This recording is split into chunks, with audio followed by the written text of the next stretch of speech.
Okay, today we have here Dr. Toril Jelter, MD. She's one of the physicians here at MDI Wellness Center. Welcome, Dr. Jelter. Thank you. I'm glad to be here. Great. So the first question is, what kind of services do you provide here at the center? Well, let me tell you a little bit about my background. I am both a board-certified pediatrician and a general practitioner. So I see both children and adults. And here at MDI, we offer an integrated, holistic approach to health. Our focus is on wellness. It combines Eastern medicine with Western medicine. It also combines mind, body, soul issues. And what does that mean? We would like to teach our patients wellness strategies to improve their illness and to maintain good health. So whereas sort of more mainstream allopathic medicine, the focus is on identifying illness and using medications and surgery to improve their health, our focus is more on how to maintain health and how to improve health. And once you've improved your health, how to maintain it again. Excellent. Yeah, so I think that's a problem with a lot of medicine today. It's the term I use is passive. Passive is when the patient has no participation and they take pharmacological agents and surgical procedures, but when you engage the patient in their own health, yes, where they participate, we get a different result. Yes, that's very true, very true.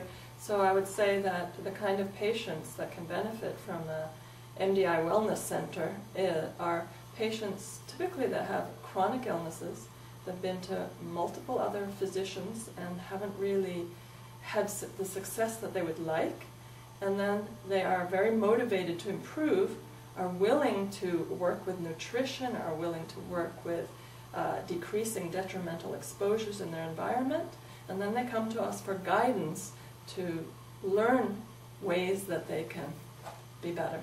My areas of main interest are children with special needs, particularly children with autism and ADHD. Also, adults and children with multiple sclerosis, EMF sensitivity, fibromyalgia, chronic fatigue. And in a nutshell, I would say that the essence of the way I like to practice, I call it the SEAS approach. That stands for safe, effective, affordable, and scientifically based. And let me try and give a couple of examples of what kind of things I can tell a family or an individual that they can translate to something they can do in the home today. Okay.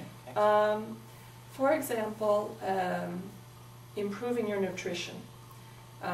Some people say you should eat more organic, but for some families that's kind of overwhelming and it can be costly. So, you know, a very simple thing that anybody can do today is they can go to a website called foodnews.org. They can get a list of the Dirty Dozen. The Dirty Dozen are the 12 fruits and vegetables that have most pesticides on them. The Clean Dozen are the ones that have the least. So if you just laminate that, download it, laminate it, have it in your handbag when you go shopping, you know which fruits and vegetables that are most important to buy organic, and you know the ones that it's not quite as important to buy organic. Just a simple thing like that.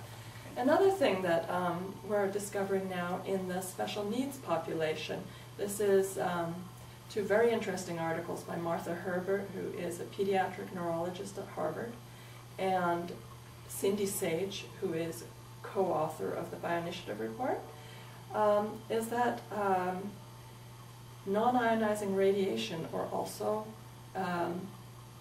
electromagnetic fields is another word for it, can influence some of the special needs children quite significantly. And I've had great success in my practice in doing a 2-week EMF remediation trial. This doesn't mean no technology. We all want technology and can greatly benefit from it, but there are just healthier ways of doing it with some of our more sensitive populations. And for example, the 2-week EMF remediation trial that I suggest to some of my families, where I suspect this is contributing to their problems, is no Wi-Fi for 12 hours at night, unplug the cordless phones, just use a wired phone for 2 weeks, and turn off the electricity to the bedroom, if you can do it safely. Make sure they have a flashlight. Sure. And I've had children that had never said a full sentence before, age 10, nonverbal, autistic, aggressive behaviors, say their first sentence within 3 days. Another child hadn't slept for 2 years, so that means the child hadn't slept for 2 years. Had PDD, which is also on the autism spectrum. Within a week, the child was sleeping fine in their own bedroom. And digestive problems also have improved. So there are very simple things that people can do, like this kind of a trial. Somebody can try it and see if they can benefit. Very often, other family members will benefit too. Mom had a seizure disorder. Mom's seizure disorder decreased. So this is the way we work with families. So I work both as a pediatrician and as a general practitioner for unique problems like metal hypersensitivity. We're one of the only clinics actually in the country that is doing that kind of testing at this time. Well, back to the EMF. Yeah. Did we explain what that is? That's electromagnetic fields. Yes. Yeah. And it makes sense because the human body generates electricity. People don't think in these terms, but nerve impulses are a sequence of depolarized ions, right? Yes. Which is basically what electricity is. We used to think that it just had thermal effects, but now we're finding out that there are very many non-thermal effects, and some of the science is lagging in that arena. And so, you know, when we do an EKG, we're measuring electrical activity of the heart. Exactly. When we do an EEG, we're measuring electrical activity of the brain. So yes, we are very much electrical beings, in addition to biochemical beings.